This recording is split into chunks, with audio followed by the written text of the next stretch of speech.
नमस्कार, EMS TV में आपका स्वागत है। मैं हूं आपके साथ आकाश और आइए खबरें देखते हैं विस्तार से। बिहार विधानसभा चुनाव के महासंग्राम की पहली परीक्षा जारी है। पहले चरण में कुल 71 विधानसभा सीटों पर मतदान हो रहा है। सुबह से ही पोलिंग बूथों पर लोगों की लंबी कतारें लगी हुई हैं। कुछ जगह शुरुआत में ईवीएम और वीवीपैट मशीनों में दिक्कत की खबर आई, लेकिन बाद में फिर वोटिंग ने सुबह रफ्तार पकड़ी। सुबह 11 बजे तक 16.96% मतदान हो चुका है। कोरोना संकट काल में मतदान के लिए विशेष व्यवस्था की गई है। पीएम मोदी, तेजस्वी यादव और नीतीश कुमार ने लोगों से सावधानी बरतते हुए मतदान करने की अपील की है। पहले चरण के लिए कुल 1066 उम्मीदवार मैदान में हैं और 2.14 करोड़ से अधिक मतदाता वोट डाल रहे हैं।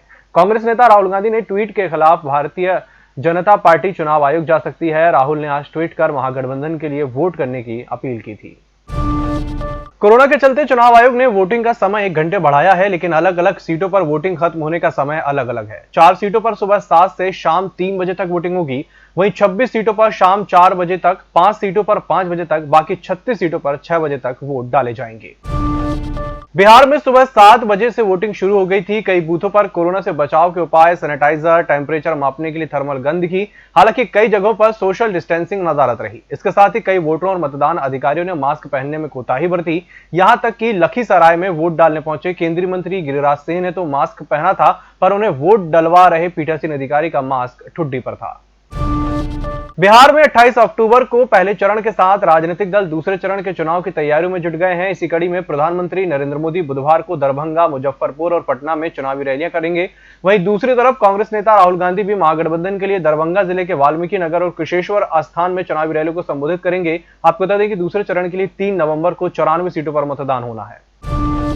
बिहार में पहले चरण का मतदान जारी है। इस बीच प्रधानमंत्री नरेंद्र मोदी आज 3 रैलियों को संबोधित कर रहे हैं। मोदी की पहली रैली दरभंगा में हो रही है, जहां पर अपनी सरकार की उपलब्धि गिनाते हुए पीएम नरेंद्र मोदी ने कहा कि राम मंदिर की तारीख पूछने वाले अब मजबूरी में ताली बजा रहे हैं। रैली को संबोधित करते हुए मुख्यमंत्री नीतीश कुमार ने कहा कि प्रधानमंत्री नरेंद्र मोदी की कोशिश से बिहार में कोरोना के रोकने में हम कामयाब हुए हैं। बिहार में कोरोना का रिकवरी रेट 95% है। प्रवासी मजदूरों को लाने के लिए प्रधानमंत्री नरेंद्र मोदी ने विशेष ट्रेन का इंतजाम किया। इसके साथ ही हर व्यक्ति को मुफ्त अनाज दिया गया।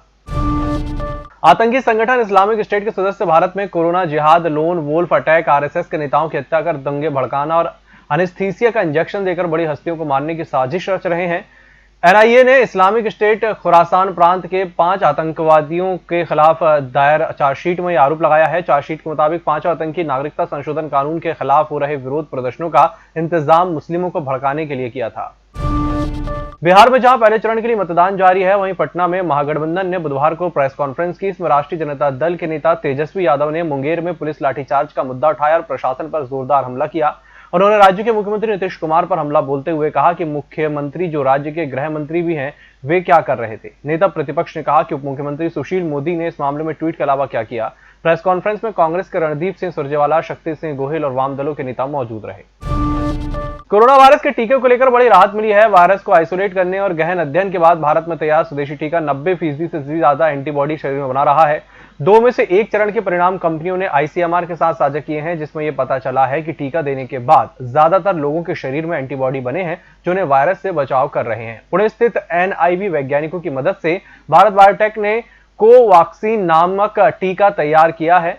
जिन लोगों को टीका दिया गया उनमें 90% से अधिक से एंटीबॉडी मिले हैं। दिल्ली की हवा को दूषित करने के लिए सिर्फ पंजाब ही नहीं, पाकिस्तान भी जिम्मेदार है। पाकिस्तान के सीमावर्ती गांवों में जलने वाली पराली का धुआं पंजाब होते हुए दिल्ली पहुंच रहा है। पीपीसीबी द्वारा ग्रामीण क्षेत्रों में लगाई गई एचवीएस मशीन से मिले आंकड़ों में यह खुलासा हुआ है। सूबे के सीमावर्ती क्षेत्र में वायु गुणवत्ता सूचकांक के स्तर में 30% का इजाफा हुआ है। मध्य कश्मीर के बड़गांव जिले के आरीबाग मचहामा इलाके में मंगलवार की रात मुठभेड़ में 2 आतंकी मार गिराए। इस दौरान क्रॉस फायरिंग में जिस मकान में आतंकी छिपे थे उसमें भीषण आग लग गई। सूत्रों ने बताया कि मारे गए आतंकियों में जैश ए मोहम्मद का कमांडर भी शामिल है। आतंकियों की मौजूदगी की सूचना पर सुरक्षा बलों ने पूरे इलाके की घेराबंदी कर तलाशी अभियान चलाया। इस दौरान घेरा सख्त होता देख आतंकियों ने फायरिंग शुरू कर दी। जवाबी कार्रवाई से मुठभेड़ शुरू हो गई। कुछ देर तक दोनों ओर से फायरिंग के बाद दूसरी ओर से फायरिंग आनी बंद हो गई। इसी के साथ बुलेटिन वक्त चला छोटे से ब्रेक का, जल्द हाजिर होंगे। होटल गौरीशी भोपाल शहर के बीचों बीच स्थित ठहरने की सर्व सुविधा युक्त जगह है। Room available in affordable prices और facilities free WiFi, AC, TV, parking, security, lift, full sanitised room, toiletry kit. Hotel Gaurishi, hall number 8, Chittor complex, MP Nagar, zone 1, Bhopal. Phone number 7898128620। निष्पक्ष, निर्भीक और विश्वसनीय खबरें देखें सिर्फ ईएमएस टीवी पर। डाउनलोड करें ईएमएस न्यूज ऐप। सत्ता के गलियारों से गांव की गलियों तक देखिए हर खबर अपने मोबाइल पर। डाउनलोड कीजिए ईएमएस न्यूज ऐप। ब्रेक के बाद एक बार फिर से आपका स्वागत है। उत्तराखंड शासन ने हरिद्वार की तत्कालीन सिविल जज दीपाली शर्मा को बर्खास्त कर दिया है। शासन ने कार्रवाई उच्च न्यायालय नैनीताल की पूर्व पीठ की सिफारिश पर की है। अपर मुख्य सचिव कार्मिक राधा रतूड़ी ने इस संबंध में आदेश जारी किए हैं। सचिव न्याय प्रेम सिंह खिमाल ने न्यायिक सेवा के अधिकारी दीपाली शर्मा की सेवाएं समाप्त करने की पुष्टि की है। नैनीताल हाईकोर्ट की वेबसाइट पर भी आदेश की प्रति अपलोड कर दी गई है। निसार उपग्रह को 2022 तक लॉन्च किए जाने की उम्मीद है। भारत और अमेरिका ने एक सुरक्षित और स्थायी अंतरिक्ष वातावरण की परिस्थितियों को बनाने के प्रयासों को उत्प्रेरित करने के तहत space situation awareness information share करने का फैसला किया है। दोनों पक्षों ने भारत अमेरिका अंतरिक्ष वार्ता जारी रखने के इरादे के साथ साथ संभावित अंतरिक्ष रक्षा सहयोग के क्षेत्रों पर भी चर्चा की। अमेरिका ने एक बार फिर परमाणु आपूर्तिकर्ता समूह में भारत के जल्द प्रवेश का समर्थन करने की बात दोहराई। 2+2 वार्ता के दौरान अमेरिका ने हरियाणा स्थित global centre for nuclear energy partnership के सहयोग वाले एमओयू की अवधि भी बढ़ा दी है। बैठक के बाद जारी साझा बयान में कहा गया कि दोनों देश सामरिक ऊर्जा साझेदारी और कारोबारी माहौल में सुधार के लिए प्रयासरत हैं। महेंद्र पार के पीपलथला इलाके में मंगलवार दोपहर तेज म्यूजिक बजाने से मना करने पर एक समुदाय ने दूसरे समुदाय पर छुरा, चापड़ और अन्य हथियारों से हमला कर दिया। घटना में परिवार के एक भाई की मौत हो गई, जबकि 2 भाई गंभीर रूप से जख्मी हो गए। घायलों का अस्पताल में इलाज चल रहा है। आरोप है कि हमलावर घटना को अंजाम देने के बाद हथियार लहराते हुए फरार हो गए। हालांकि पुलिस ने घटना को अंजाम देने वाले पिता और उसके 2 बेटों को गिरफ्तार कर लिया है, जबकि 2 फरार बेटों की तलाश की जा रही है। केरल देश का पहला राज्य बन गया है जहां किसानों के लिए फल सब्जियों के न्यूनतम दाम तय किए गए हैं। इसके अलावा खाने पीने की 21 चीजों पर एसएसपी तय की गई है। योजना 1 नवंबर से लागू होगी और तब तक राज्य में उत्पादित सभी सब्जियों के दाम तय कर दिए जाएंगे। इस योजना से 15 एकड़ तक में खेती करने वाले किसानों को फायदा होगा। राज्य में इसे बेचने के लिए 1000 स्टोर भी खोले जाएंगे। केरल की इस पहल के बाद पंजाब, महाराष्ट्र, कर्नाटक जैसे राज्यों में भी किसान इस तरह की योजना को लागू करने की मांग करने लगे हैं। सरकार ने 18 दहशतगर्दों के नाम घोषित आतंकवादियों की लिस्ट में जोड़ दिए हैं। ये सभी पाकिस्तान बेस्ड हैं और वहां से चल रहे आतंकी संगठनों से जुड़े हैं। अनलॉफुल एक्टिविटीज प्रिवेंशन एक्ट 1967 कानून के तहत गृह मंत्रालय ने यह कार्रवाई की है। इन 18 आतंकियों में हिजबुल मुजाहिदीन के चीफ सैयद सलाउद्दीन समेत मुंबई आतंकी हमलों, संसद पर हमले और कंधार विमान हाईजैक में शामिल आतंकियों तक के नाम हैं। एक्ट्रेस दीपिका पादुकोण की मैनेजर करिश्मा प्रकाश के घर नार्कोटिक्स कंट्रोल ब्यूरो ने मंगलवार को रेड मारी। सूत्रों के मुताबिक करिश्मा के घर से ड्रग्स की कंजक्शन क्वांटिटी बरामद हुई है। इसके बाद उन्हें फिर से पूछताछ के लिए ब्यूरो ने समन भेजा है। ब्यूरो इससे पहले भी करिश्मा से 2 बार पूछताछ कर चुकी है। एक बार दीपिका पादुकोण के सामने बैठाकर करिश्मा से पूछताछ की गई थी।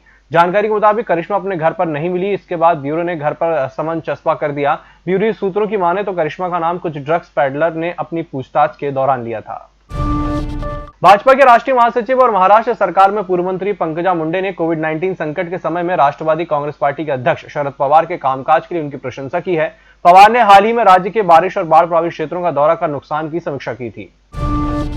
राम मंदिर निर्माण के लिए नींव खुदाई से पूर्व 12 टेस्ट पिलर की क्षमता मापने का काम शुरू हो चुका है। इसके लिए आईआईटी चेन्नई से इंजीनियरों की 3 सदस्यीय टीम अयोध्या पहुंची है। विशेषज्ञों की ये टीम पिलर की भार क्षमता मापने में जुटी है। विशेषज्ञ अपनी रिपोर्ट एलएनटी के इंजीनियरों को सौंपेंगे। उसके बाद कार्यदायी संस्था एलएनटी नींव खुदाई शुरू करेगी। बताया जा रहा है कि नवंबर के पहले सप्ताह से नींव खुदाई का काम शुरू हो सकता है। अब बताया जा रहा है कि एक्ट्रेस श्रद्धा कपूर बड़े पर्दे पर पहली बार नागिन का रोल प्ले करने वाली हैं। उन्होंने एक नया प्रोजेक्ट साइन कर लिया है। श्रद्धा कपूर की नई फिल्म का नाम नागिन रखा गया है। फिल्म का निर्देशन विशाल फुरिया ने किया है। इस बारे में फिल्म क्रिटिक तरण आदर्श ने विस्तार से बताया है। इसे 3 पार्ट की सीरीज के तौर पर रिलीज किया जाएगा। फिल्म का निर्देशन विशाल फुरिया कर रहे हैं और निर्माता निखिल द्विवेदी हैं। इससे पहले रीना रॉय और श्रीदेवी भी इच्छाधारी नागिन बन चुकी हैं। इस बुलेटिन में फिलहाल इतना ही। इसी के साथ मुझे दीजिए इजाजत। नमस्कार। होटल गौरीशी भोपाल शहर के बीचों बीच स्थित ठहरने की सर्व सुविधा युक्त जगह है। Room available in affordable prices और facilities free WiFi, AC, TV, parking, security, lift, full sanitised room, toiletry kit. Hotel Gaurishi, hall number 8, Chittor complex, MP Nagar, zone 1, Bhopal. Phone number 7898128620। सत्ता के गलियारों से गांव की गलियों तक देखिए हर खबर अपने मोबाइल पर। डाउनलोड कीजिए ईएमएस न्यूज ऐप।